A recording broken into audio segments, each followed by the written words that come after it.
Today, we're going to talk about... Hey, Rob, we're out of firewood again. Rob! Firewood and log splitters.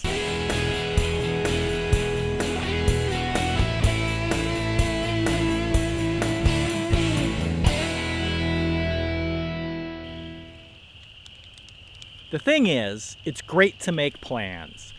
We've been in this house 3 winters.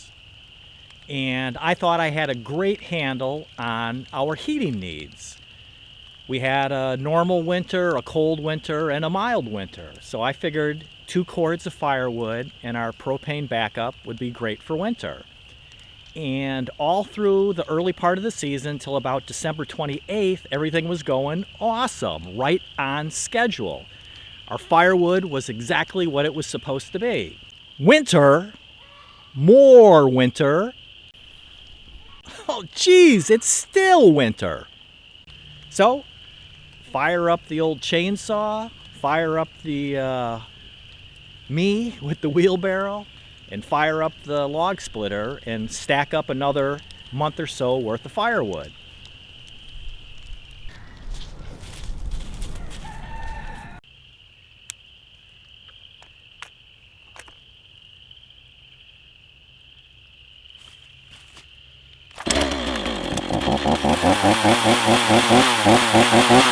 This crazy, wicked cold hit. Now, of course, you always get normal, it goes up and down, a little above, a little below. You don't get average every day. But the end of December, our temperatures tanked. I think it was, maybe like 5 days, we didn't even get up to our normal low.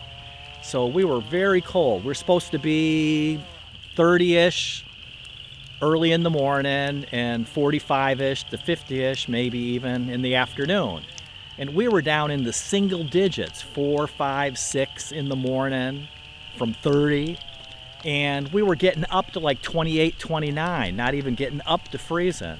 So it was crazy cold.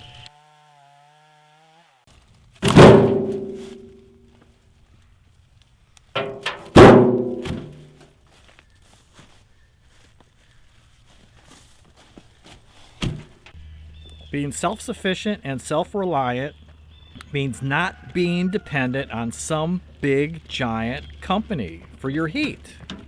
The wood we burn to heat our house, allowing us to be self-sufficient and self-reliant. If we didn't use it, it would rot on the ground.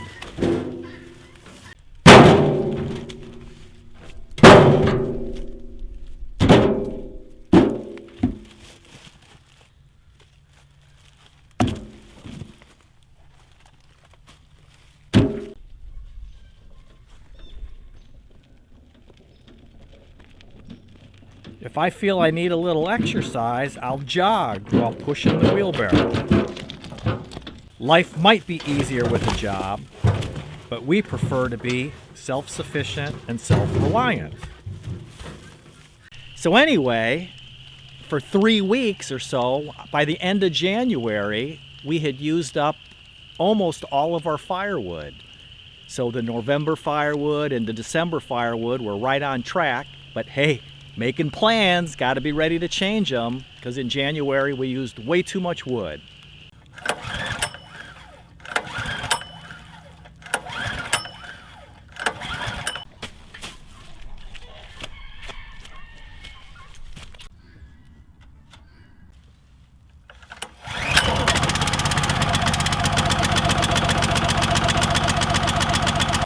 When I was young, I used to think chopping wood and stacking wood and splitting wood was fun, that it was some sort of game.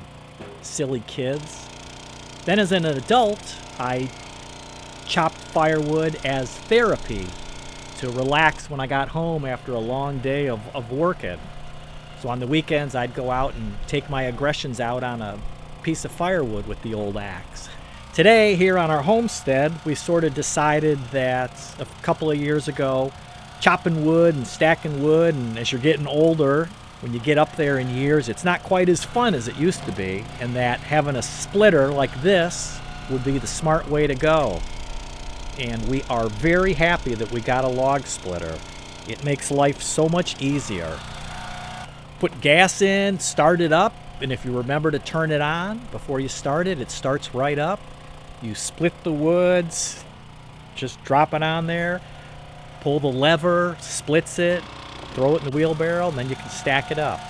And this splitter, you can stand it up vertically, so when you have really huge, giant, big pieces of wood, you don't have to lift them up onto it. The thing stands up straight up and down, and the bottom of the splitter sits on the ground, and it works that way. And we split horizontal and we split vertical, and both ways work great.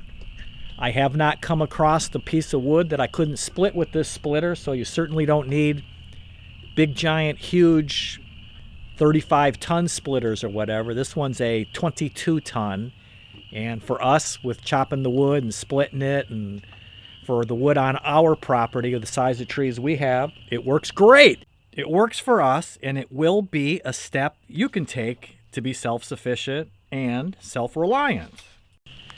So remember, it's great to make plans, but you've got to be prepared to change and adapt. Don't panic, don't lose your head, you just deal with it. We were running out of firewood, so we had to make plans to get more one way or another. Luckily for us, we have plenty of, unfortunately, dead trees on our property, so it's just a matter of spending an afternoon and another morning. I don't work too hard at one time. A little now, a little then, and get some firewood going. So be prepared, make plans, but then be prepared to change your plans. Live life DIY.